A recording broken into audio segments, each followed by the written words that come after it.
Coming up today on the Locked On Hornets podcast, so close. We got an overtime loss. At least it went to overtime against the Bulls last night. Mark Williams was a beast, and maybe this was the fun type of tanking that I mentioned yesterday. We can discuss it more with Rod Morrow of the Black Guy Who Tips podcast and Hornets superfan, all today on Locked On Hornets.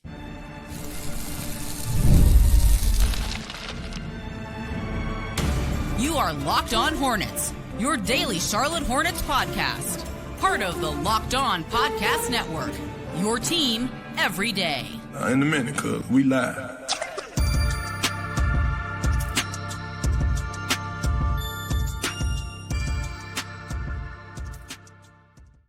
It's Locked On Hornets, part of the Locked On Podcast Network. It's your team every day. Thanks for making us your first listen. We are free. We are available anywhere you get your podcast, and that includes YouTube. If you're watching us on YouTube, there you see probably one of your favorite family members of the podcast. It's Rod Morrow of the Black Guy Who Tips pod. You can find him on Twitter at Rodimus Prime. He's a Hornets super fan. Rod, how many games have you missed? How many home games have you missed this year? This year, none. I have to miss one because I'm gonna do this thing with Bomani Jones in January. That's right. So I know I missed that one. And then and I let my mom went to one Celtics game with my wife when it was the back-to-back Celtics games. Yeah. I was like, this one's for mom. But you have been to everyone except that. Yeah, and there was no I guess there was no rescheduling with Bo saying, look, man, the Hornets are playing. Yeah, all right. Pretty sure he didn't want to hear I'm sure he probably, it would make sense that he wasn't trying to hear that. Yeah, tell the people real quickly before we dive in, man, because this Basketball Jones thing happened in Raleigh in January. Look, me and a couple of my buddies that have always been fans of the Right Time, fans of you, fans of the Raleigh contingency out there, the triad, the basketball stuff, the tradition that goes on. There's a really cool event for people going on again in January that you're a part of. Yeah, it's at the Rialto Theater.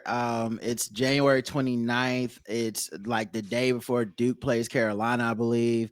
And it's going to be a celebration / roast of just like everything Duke. And I'll be there to explain and give behind the scenes look into what it took to work on the episode of Game Theory, where we did a museum exhibit that was a tribute to Duke and a commentary on just race in America and basketball in the good old days. If you are a fan like I am, you need to go get some tickets. Again, the Rialto in Raleigh in January. I got some buddies already going. David Walker, as soon as I talked about it, another family member, he said, dude, he texted me as soon as he heard it on WFNZ. Dude, I'm in. It's like that. Let's go. It should be a lot of fun. All right, let's talk about what I still think was a fun game, given the context last night. Rod can speak to more about it because he was there. But the Hornets, they lose to the Bulls, 115-108. But there was a lot for you in this one. If you wanted something at the beginning, Seth Curry comes in and puts his cape on to save the Hornets. The first 12 points, he scores the first 12. I was trying to figure out, was there a miss in there? Was there anybody else that got involved? No. Seth Curry gets real hot and scores the first 12 points into this one. He ends up on the whole game scoring 17. I believe that all came in the first half, if I'm not mistaken. If not, it came close. But Seth was balling early on. Mark Williams was a beast all the way throughout.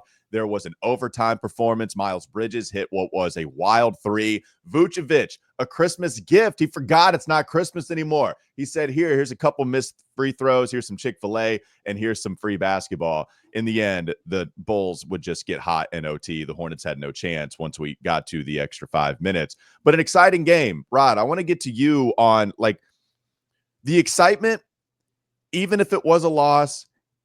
We've lost so much. I feel like this was the time that we actually have things to take away that were positive, from a Mark playing 30 minutes, from KJ Simpson just battling out there. He's the guy that has the dogs and the x-rays that show when they take a picture of his chest.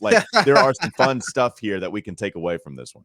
Yeah, I mean, definitely the moral victories are back. Okay, we're officially in moral victory territory this season. You start off the season, you hope for victories. Those are always nice. We had a few. Hornets injury luck kind of comes in, and then it's like, all right, maybe we get some moral victories. And we had a string of moral victories for like maybe about 7 or 8 games when the injuries first started, where it was like, man, if these guys just had a couple more guys back, or a couple things break the right way, there was a string of just bad 2-minute ref calls where it's just like, these are wins if we just get those calls, and it's very frustrating. But as far as this game specifically last night, it felt good because the last maybe 2 weeks of games, the losses have just felt like inevitable, and like there's a lack of effort and execution. And with the injuries, that's one part of it. Matter of fact, I'm sure it's not as cut and dry as we make it, when we talk about injuries, right? Like, it's easy to be like, well, LaMelo's out there, but he's coming off a calf strain that kept him out for 2 weeks. And then we're like, I can't believe he's not hitting these threes. It's like, there's probably, like if anyone's ever played basketball, that just because you're out there doesn't necessarily mean you're back to 100%. But and he can never get in a rhythm. Like I've talked about that before. When he comes back, it's for these 5 to, you're hoping for like 10 game samples, and then he's out again. I mean, it's happening for the 3rd straight year now. It's and so same thing with Brandon, right? It's like he twists his ankle. We're just like, all right, it's just like NBA 2K when it says your ankle's not hurt, you're 100% back. And it's just like, that's not really how it works. So, there's been that kind of stuff too. But last night, I think one of the biggest differences was getting KJ back from Greensboro.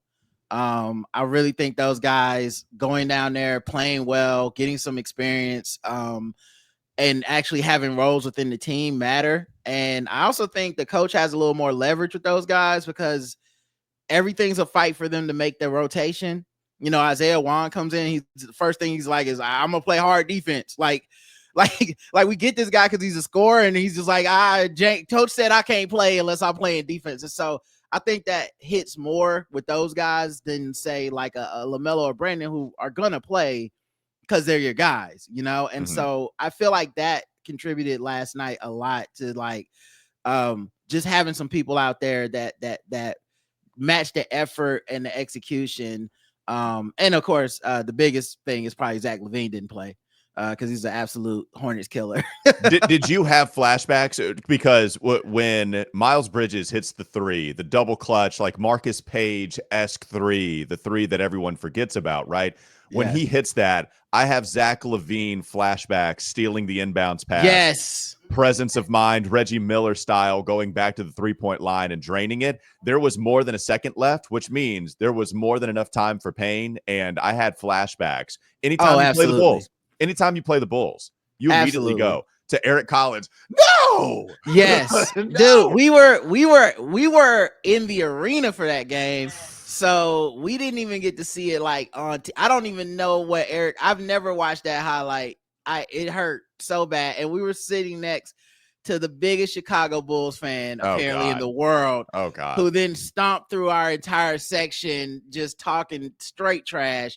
So that's a painful Hornets memory, even though at the same time, one of those like, man, really glad I was here to like see something this epic in person. But yeah, the second that they said Zach LaVine was out, I was like, oh, thank God, because I didn't know what they were going to do to try to end this game. But I was like, it won't be Zach LaVine. That's the most important thing. So no Zach LaVine, but there was Kobe White. And while Kobe White went 1 of 11 from 3, Kobe White was attacking. And I know you are a Carolina fan. Kobe was always one of my favorite players. It was always weird to me that he was the historic scorer in North Carolina high school basketball history, having scored the most points, more than anybody to ever play North Carolina high school basketball.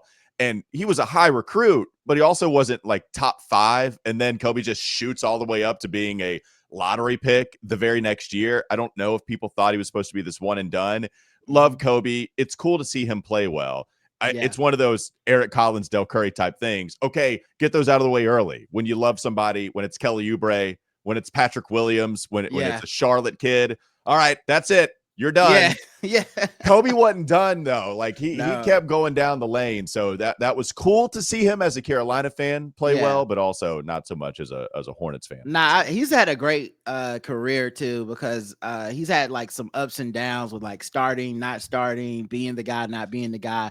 But his game's never really changed, and I like watching him become a professional. That being said, the 3-point shooting was so bad on both sides last night. It was almost comical at some point. Like you just see it, like someone gets an open three and you're like, well, that's not going in. No. What?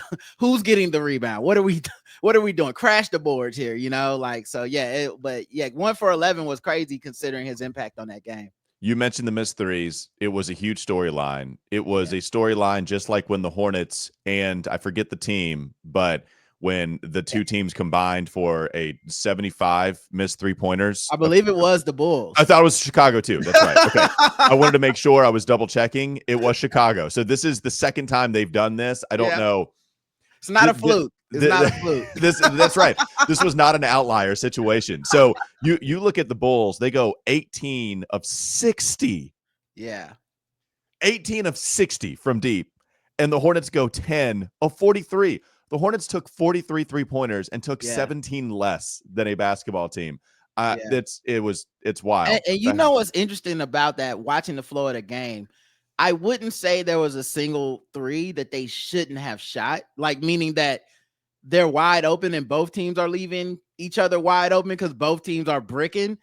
The only thing for me is in the arena, I think they should have turned off the stat scoreboard thing that's in the corner that just tells you like, hey guys, the game you're watching, both teams are shooting 31% and one team shooting 18% from three and the other shooting like 20% from three. Just turn that off. Just turn that into some pictures of Kemba Walker, maybe some highlights of Baron Davis. Let's not think about that right now. Well, we are having our second historically bad game in a row. Here's a reminder for you in the corner. Thanks, sellout crowd for attending, which is true. We got a lot more to get to. Let's get to it here in the second segment. Coming up next on the Locked On Hornets podcast. So if Hornets community on Twitter, if the world famous WFNZ text line is crashing out and burning and all of this bad stuff, why is the team selling out? Can you continue some of these sellouts? And we got to get to Mark Williams' performance, get to the details of how he looked, because, man, that was awesome. So awesome to see. That's all coming up with Rod Morrow, the Black Guy Who Tips podcast, still to come here on Locked On Hornets. Before we get to all of that, again, I want to tell you that this episode is brought to you by Rocket RX. We appreciate them, a new member of the Locked On Podcast family.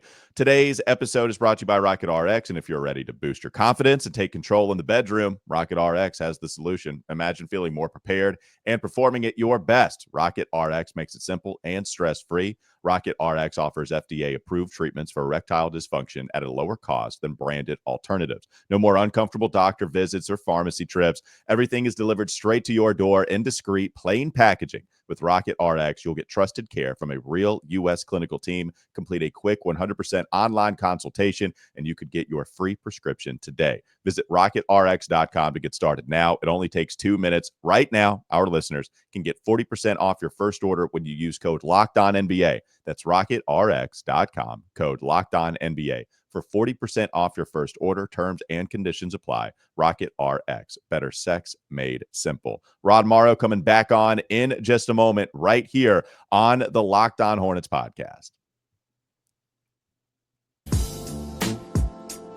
Let's welcome Rod back in to talk about what was an awesome Mark Williams performance. You go back and you check the box score on this one. How about Mark going 9 of 9 from the field, playing over 30 minutes for the first time this year? He even hits both of his free throw attempts, 12 rebounds, 3 blocks, only 1 turnover, and he gets the nice, neat number, 20 points in the point column. Clearly the best game that he's had since he's come back. There's not many to choose from, but it's the most that he's played. It's the biggest impact that he provided. And Rod, I think he showed you, not only is he getting his conditioning back, which I think there was evidence of that, having him played over 20 minutes each of the previous 2 contests against Washington, against OKC. You saw him play over 20, but you even saw him get out on 3-point attempts and block them. Yeah. That's the mark we see We remember the Trae Young play from his rookie year. He gets out in the corner on Josh Giddey, blocks that shot. I like his team defense. I thought he did a nice job recognizing when guys were driving and beating their man at the top off the dribble. I thought Mark Williams did a nice job of rotating over in the paint and just bothering people. And he's always bothered people. I don't know if that's culminated in blocks in the box score, but you can see he deters dudes. They think as soon as they get into the paint. This time he was actually blocking some shots. And what I really like to see, Rod, this was the first time for me, I felt like we saw a really nice marriage between Mark athleticism and some Mark beef, because this is a dude that clearly has put on a decent amount of weight, and I was scared about it. Big dudes, like back problems, injuries, putting more weight. I want somebody to have a lot of athleticism out there on the perimeter. I like the switchability, but he grabbed 12 rebounds. He hit some tough shots. The one of him like flipping it over his shoulder, that was crazy. This is what, honestly, it was way more than what you would even want on a consistent basis from the third-year player out of Duke. Yeah, man, I was very impressed with Mark. The most impressive thing to me was actually, well, there were two things. The first was his banging with Vooch in the post, because Vooch kept trying to post him up. And you look, sometimes Vooch hit that, like, that jumper, that mid-range jumper or whatever. Yeah. But which is fine. He's going to hit some of those. But like this, like put my shoulder into you and put you under the basket stuff, he wasn't able to do that to Mark, which is super important because a lot of times you end up having to put like someone like Grant Williams in or Miles Bridges on them or something like that to give him a little more stocky guy against your centers. And it's very important that you don't need to do that with Mark sometimes. Like it would help the team if you didn't need to do that, right? So having a game where he can stay in, you can switch off Miles Bridges onto people like Patrick Williams, who was like eventually getting hot from outside. That stuff matters in the course of a game. So that was the big thing. The second thing that I noticed that is good for him and Miles, they started showing some chemistry. And Miles threw a couple alleys to him, a couple interior passes got to Mark. And that's big for both of them because Miles has to find something else because it's clearly not going to be threes, right? His outside shooting is not, it just doesn't seem like it's going to come. So when he drives and he's got a couple people on him, if he can't make that extra pass, get it to a big guy, then it becomes almost impossible for him to score the way he started scoring down the stretch. So those things were super important. The other stuff with Mark that just really brings a smile to your face are the super athletic big moments of like blocking a shot, getting down the court first, getting a dunk, getting out on that perimeter, awesome. Like those are the things that are like, oh, this is not the just, he's a big guy. He's going to be in the paint. He's going to give getting on that perimeter, playing some hard defense, rotating, being able to be a problem on a break as a finisher is like that dunk he had was just so awesome. And I hope that it continues. And I feel like there's no reason not to have a lot of optimism for him. I jokingly made a joke to Doug in our DMs about, I said, should the nickname for Mark Williams be question Mark Williams until you feel that he is like ready. Right. But last night I felt like it was exclamation point Williams, the way he was playing. I was like, nah, the questions are being answered tonight. They were being answered. You're right about the athleticism, and we've seen that. You described it to me on Twitter as just doing more stuff. He was doing things. He was doing stuff. It wasn't just standing in the paint, being a nuisance to guards that are trying to find layups and trying to find easy buckets. What I loved about that play that you mentioned, getting out in the open court where he gets the block and then he grabs the basketball. That pass was right on the money on that transition. So he grabs it like an overhead hybrid type pass, just right in line, pinpoint accuracy, and then continues to run to get the flush. I mean, that was all Mark. Everything about that was Mark. And this is like what I mean about like basketball analysis sometimes becomes a little too like numbers and rigid, right? This is humanity. Being on the court and learning to trust your body again, and then like starting to explore some of the outer limits of your athleticism, that takes a little time. I think people heard Mark Williams is back, and it was like, well, then if he ain't giving us 20 and 10, Oh what's the yeah, point? yeah, It's yeah, like, yeah, yeah. it's gonna take a minute, and then you get a game like this, and you're like, oh yeah, that's right. This is what we were excited about a couple years ago, and now it's back. And similarly, not that we plan to talk about it, but this is also like people made fun of it in Hornets land, but when Meechik said minutes was the difference between last year and this year, he's 100% right. Like it is harder to play 5 minutes and give people like something to be excited about than to play 30 minutes and find a few things to get people excited about. And that not to excuse like if he's out of shape or whatever, but like mentally it matters. Coming into a game knowing you're gonna play 30 minutes completely can change a guy's attitude as a professional, even if it shouldn't, even if you should be more professional than that and all that. I get that, but it does matter. Oh, well, you talk about attitude. Guess who had that last night? Mark. Yes. And Mark had it early. Mark had Yes. it real early. He was giving you the 3 goggles on assist. Mark was feeling himself so much that he was he was kicking it out to the perimeter. They'd hit a 3. He would hit you with the 3 goggles. And my favorite moment from last night, I've not seen this on the basketball court. Maybe other people have, I just haven't. But in the last possession for Chicago, right after Miles hits the game-tying 3, Vooch floats to the corner to shoot that 3. Mark goes out, and Vooch just has to throw it a million feet in the air. It's the only way that he'd get the shot off. It was a complete air ball. Yep. It was an air ball because Mark Williams gets out there to contest, and then after that air ball, Mark goes, seatbelt. Yep. He's a defensive back. It's like he just locked up Justin Jefferson out there. Yes. So when you mentioned the attitude, guess what matters? That. Yeah. All of that. If I wonder if he meditated buddy. for 20 minutes before the game, as Miles Bridges suggested, or something like him, Seth Curry, KJ. Did they like do a group meditation or something? Because they did. I don't the know. Attitude, the vibes felt completely different than even just a couple days ago.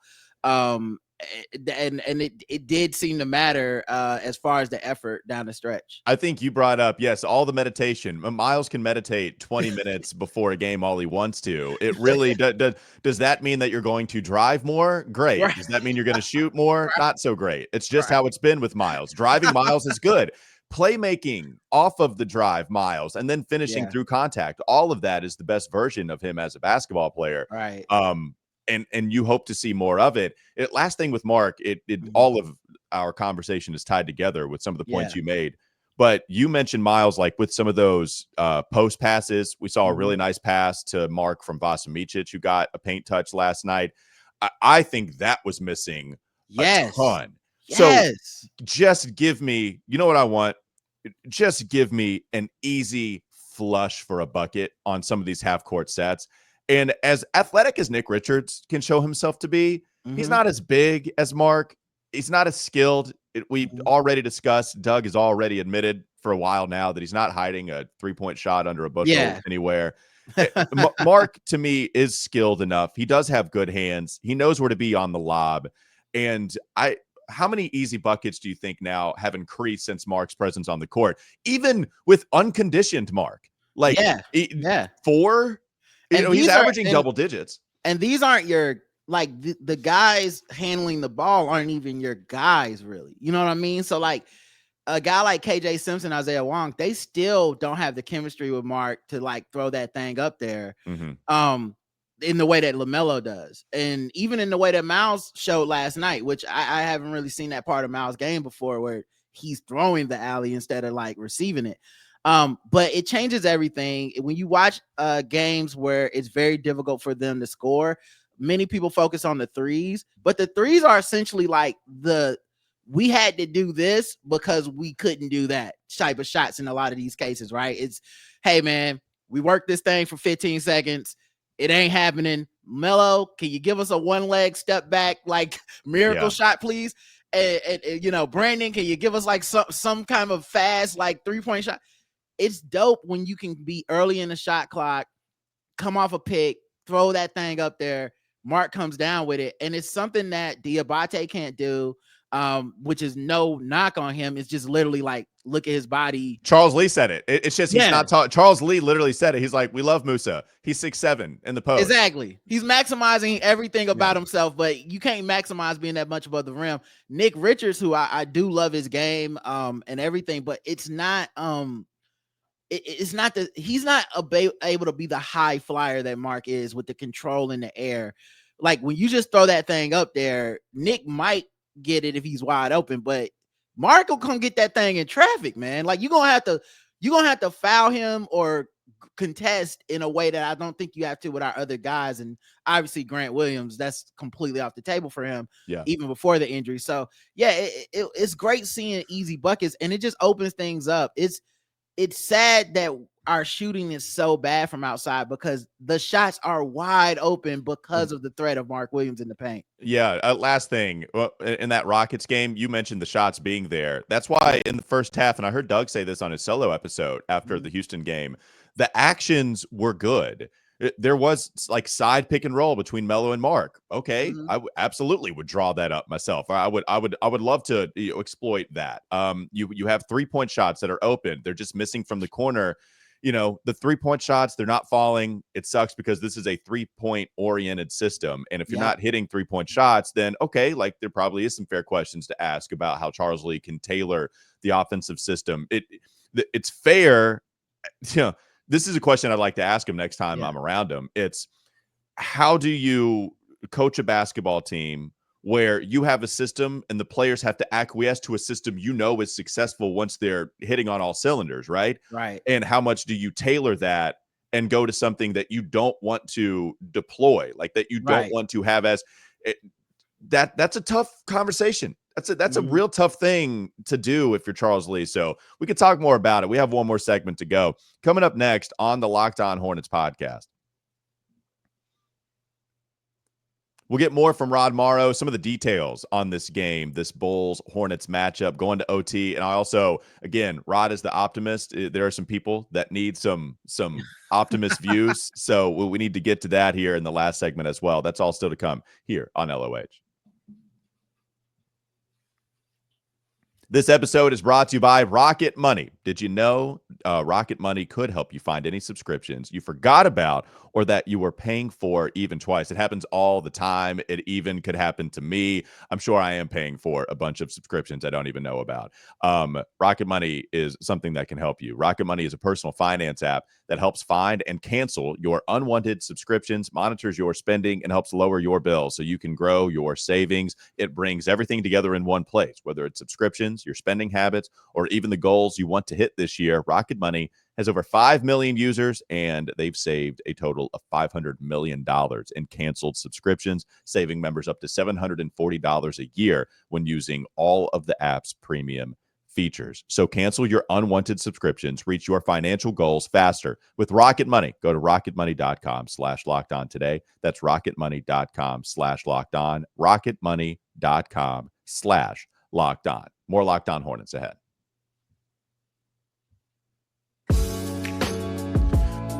Details in this one before we go to some overview stuff, some of the thoughts that we have on the season as a whole. If maybe we set up camp with Miles a little bit more, because we had the conversation about Miles a couple of shows ago, maybe last week, that he was underwhelming, wasn't playing to the level of his contract.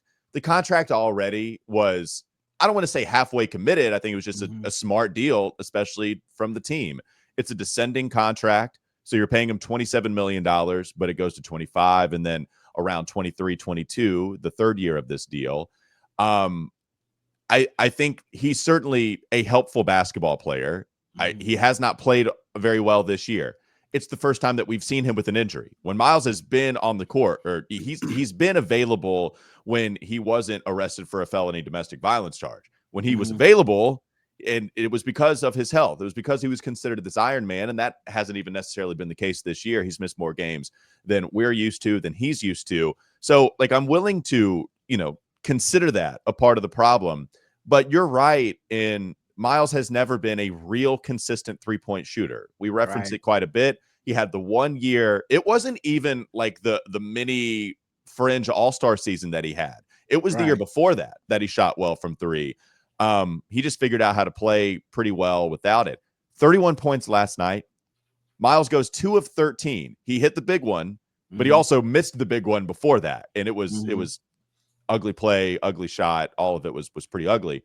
But he hits the important one to get to OT. The other thing is, man, he gets to 31 points despite missing 11 3-pointers because he's 13 of 32 from the field, and he did well inside the 3-point arc. Man, I think that's what you got to ask for. If you're going to keep Miles, which it's not a foregone conclusion. I think the Hornets, especially with the way that the season has gone for them, it happened so quickly. This is their second 8-game losing streak. They have lost 16 of their last 17. Like, it all came crumbling down pretty quickly after having some decent vibes at the start of the season. So especially with the direction that this franchise is heading now, it would not surprise me at all to trade anybody on this team outside of LaMelo and Brandon Miller in the meantime. Mark Williams, maybe even a part of that too. But Miles certainly would be outside of those players, Rod. If you traded Miles, that would be the biggest statement. But at least we're seeing him, I think, make more of a concerted effort to get to the rack, even with the 13 3-pointers. What we saw him shoot a lot and actually hit some of those shots that were close to the bucket. Yeah, I think with Miles, one, you want games like this when you don't have your other guys. I think Miles has been put in a weird situation in where I feel like his contract and his ability is much more in line with being the second, third, fourth option, to where he does open up some things for you, where, like, if he's a guy who's shooting 33% from 3, but he's only shooting 3 threes in a game, it's like, okay. Right. You know what I'm like? Oh, yeah, like, no doubt. You know, but when it's like no Melo, no Brandon, and suddenly we're like, hey, Miles, you think you can give us like 40 tonight? It's like, probably not, and probably never, right? But last night was cool because one of the things that I, just on the human aspect of it, he never really gave up. And I think sometimes you watch these games and you watch the team lose its life. Like, it's like the threes aren't hitting. We can't get a lead. We're down. And eventually, human beings, you just like, it's not going to happen tonight. Let's tuck this thing in. Let's go ahead. We're down 15, 20. Coach is going to take us out. Secondary team's coming in, and we'll try it tomorrow, right? At some point in that second half, he decided, no. Like I'm at, like, then I'm just gonna go out on my sword. I'm driving every time. I don't care if there's 5 people on me.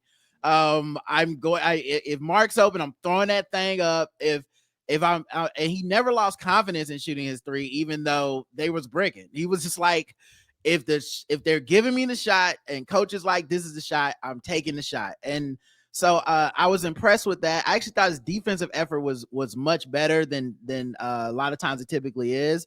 So I don't know. I think they're asking a lot of him, and I know it sounds like blasphemy, especially for us as Hornets fans, where we don't have this like roster where we're paying like the second apron, but $25 million in the NBA isn't like, you're the leader of the team money. Well, that's why it wasn't a bad contract when they made it in terms of like financially strapping this team like that. Yeah, exactly. It's like, it would be nice if you were, but like, ain't nobody really expecting that from you, big dog. So having a day where it felt like he was a leader of the team in an effort like last night, it felt good. And the crowd really got behind his effort last night, because that's one thing that, kind of supersedes everything, is when you're a fan and you're rooting for your team, the guy who's going hard to the basket, crashing, getting fouled over and over, you start to warm up to like, hey man, can we all be like him? And it felt infectious. And you got KJ out there tripling down with his effort. Like, it felt like last night it was his team in all the good and bad ways, right? Like, it was his team 3-point shooting, but it was also his team in that paint and playing D. Well, one of the good ways we should mention, 8 assists for Miles last night. You talked about the passing to Mark, 8 assists and only 3 turnovers, and he had the basketball in his hands a lot. Let me ask you about this. Low key, in the last couple of games, so you got this game from him, and you have Brandon Miller's like 9 assist game or whatever against Washington. I feel like that can unlock both of those guys in a way that just hitting shots can't. Like, just hitting shots is great, but if they can figure out how to like be part of a team concept where they're assisting people, I think that's how you get Brandon Miller to a Paul George level. I think that's how you get, and for the record, even if you don't want Miles on this team, this is how you get him off of a team. Like, if you don't want him here, you're like, I'd rather have someone else. No one's going to want him until he's doing stuff like this. Well, one of the things I loved about Brandon Miller coming out of college was his passing. I thought he was a real underrated passer. I actually don't think that's translated as well as I thought it would in the NBA. And I think maybe that's just because of role. I think that's because it's an entirely different world now in the NBA than it is in Division I basketball, even if you were playing in an NBA system at Alabama. But I go back to this question a lot. What are you doing to help the team if you don't make shots? And if you go back to just what they're doing offensively, because defensively, there's still a lot you can do. But offensively, how are you helping your team if you don't hit shots? And I think with Brandon, the gravity, maybe like just the sheer threat of who he is as a shooter. Okay, that helps. If he's not hitting, maybe coaches would feel a little more comfortable allowing the defense to sag just one more step away closer to the rim to stop penetration. But other than that, I don't think he's helped enough if he's not hitting shots. Right. But if that changes, then it's an entirely different world. I like the point you bring up about the effort for Miles. Rod, I thought he did the same thing against Houston, man. Like it was a rough first half for Miles and the entire team. The whole team was freaking terrible in the first half. 31 points. It was awful. They didn't hit shots. In the second half, what did Miles do? He didn't settle. It's so easy to settle for 3-point attempts, and he didn't do it. So I think you're right. And we're now watching guys playing a league that doesn't really go too hard on you if you're settling for threes, right? Like, shot chart wise, whether you make them or miss them, there's a preference analytically to like threes and dunks, right? So you got a bunch of red threes that you did not make. It's like, well, look, he was shooting the shots that it's a little bit of an old school mentality, but I kind of like guys who are like, nah, F that. Like, I'm not hitting these. At some point, I need to get some makes. It just doesn't matter. And Houston is an extremely good physical defensive team. Ask Tyler Hero. So like seeing them, seeing them like fight and compete against that team, it matters. And they're putting a lot on Miles' shoulders, not because by happenstance, not because they plan to, but I feel like he's taking himself off of the board as like well, it's his fault we lost. Like, only if you just look at the stat sheet at the end of the day and you're just like, well, he missed a lot of threes. But if you watch the game, you're like, nah, that was the kind of effort that it takes to win. They don't have enough pieces right now. No, it's definitely, you can't miss 11 3-pointers. It's not good. That hurt. Right. But also when, you're right in him not giving up. And remember, last thing on Miles, and then we can try to rapid fire other observations. But remember, man, Steve Clifford loved himself some Miles Bridges as a competitor. Like Clifford, every single time he went to the podium, he would tell you Miles is the guy that's locked in more so than is there any other player that he would laud the way that he did Miles? I don't know. I don't think I also feel like he's having the kind of games that if you're a better team than the Hornets and you're shopping around in this market where the second apron is killing everybody, like, like we're like, the big moves are like, guys, we got Dennis Schroeder. You know what I mean? Yeah. I can see a team looking at like the potential here and being like, he ain't got to shoot 11 threes for us. Like, there's never going to be a night he's shooting 13 threes. There might be a night where he's wide open for alley-oops. There's going to be some nights where we need some people to drive to the paint. So like, even if, like I said, even if you're like anti-Miles, you should be excited that he's playing in a way that shows value. You got to know what he is. You got to know what he is. Yeah. And that matters a ton. Rapid fire observation. I know we talked about it, but man, huge shout out to Seth Curry, just going out there and hooping, getting to his spots, like the 1-footers, the floaters, the 3-pointers. Oh, they're going to leave me. Okay, I'm just going to go in for the easy layup. It was really fun to hear Del Curry on the broadcast last night.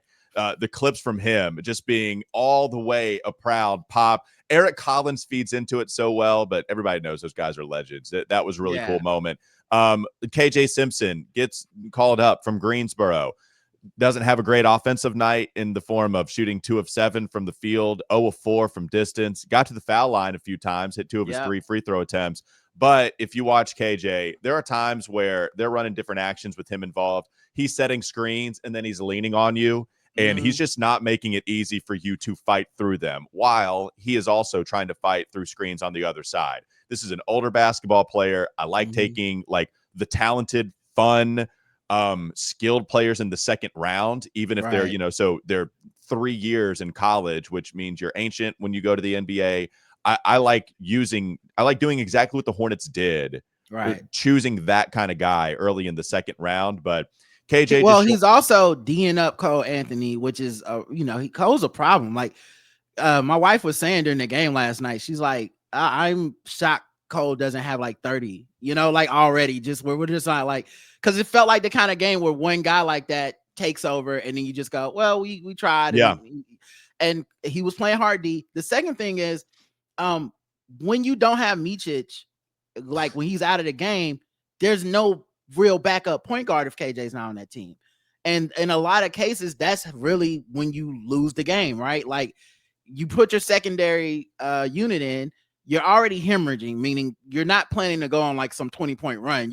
When the Hornets put their second unit in, it's like, guys, we're in the game. Let's just 5 minutes from now, let's not be out of the game. That is the goal. And so just having some semblance of an offense that can play good defense, get a couple set like shots that are just not turnovers and stuff half court. KJ's able to do that, and it was really important. And he's a learning curve, obviously, but his effort was really important on defense last night. Dude fights like hell. And even watch him when he's in the game and he's not anywhere part of the action. Just watch him lean on dudes. Watch him make it hard for everybody to just fight through some of these screens. Oh my God, rapid fire more. Moussa Diabate, only 9 minutes. Man, look, the agility he showed on the perimeter in some of these late game situations. I can't say enough about Moussa. Let the Moussa. Can I just say, I was a little surprised that Nick didn't play in the second half that much. And because, I felt like they did play him off the court, meaning like he wasn't able to really stop Vooch and those Jays. He wasn't able to get out on Patrick Williams. And it felt like, I don't know what they're going to do tonight. And then here comes Moussa just in there banging around, fighting for rebounds. Rod, I love him. I don't know what else to say. I think I really do think he's graduated from, oh, here's a fun player in an emergency situation. Please, God, don't let him see the court again. I want him to see the court. There was a time, I'm looking at popcornmachine.net right now to see when he was playing here late. Moussa comes in the last minute and 36 seconds of the fourth quarter. No, excuse me. Is this overtime? So this might have been already the end, but he has the last 20 seconds in the fourth. He plays 4 minutes in the fourth quarter. So there you go. Yeah. Like getting real time. And he's out there at his size, which I know he's shorter than Mark and Nick, but still a bigger dude. Yeah. And moving his feet with guards. Look, defensively, he's totally self-aware. He's not going to make any mistakes. Like I love him. I think I want to hold on to him. You guys have done a great job this year of kind of like, parsing both things of like hope for now, but realism of like, they said the second inning of a 9-inning game. They said that it's an evaluation season. I know they always get hit for this, but they get hit either way. If they come out and they go, well, the goal is to make the playoffs, we're like, are you serious? Look at this team. We're mad at you for saying that. And if they come out and they're like, the goal is kind of to evaluate this thing, we don't think we're like ready to contend. They were like, what? How can you not want to contend? And I like that they were kind of upfront with it. And like, guys, we're not looking at this thing like, here we go, playoffs. We're looking at this thing like, what do we have?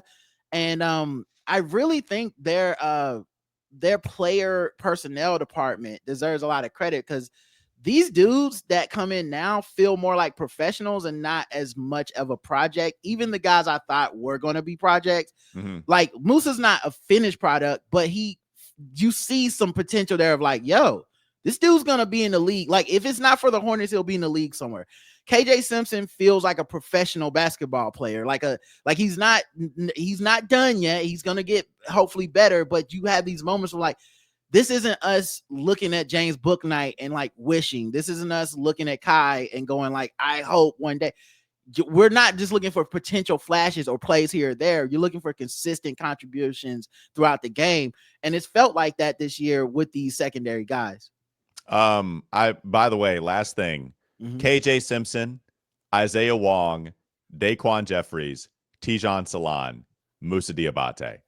That was a lineup that was all out there on the court at the same time. And you know what? It wasn't terrible. Like it was.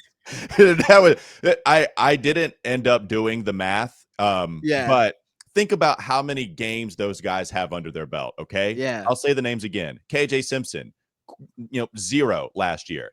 Isaiah Wong played 2 games, appeared twice with the Pacers last year. Moussa Diabate trying to play for the Clippers. Tijan did not play a single game. Daquan Jeffries didn't play at all, really. Like, all those guys are on the floor at the same time. All of them.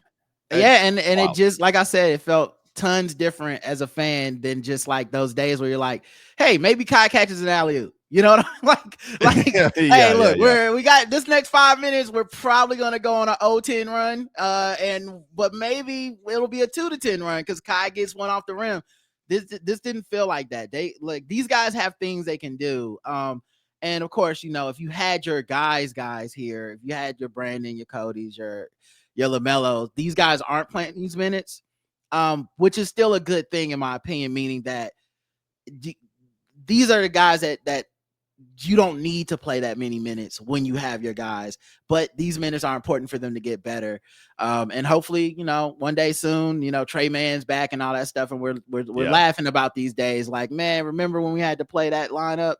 Cause I really feel like that's lineup. What it is. Yeah. It really like, it's no shade to how they played. It's wild. They didn't play at all last year. Yeah. You're talking about what single digits amount of minutes that all of them posted combined. It's wild. And I'm sure if you talk to these guys, in their mind, they're like, it would be super dope to be out there with LaMelo, Brandon, and Trey or whatever. Like, you know what I mean? Like Moussa would like that. He'd like to be playing the 4 next to Mark.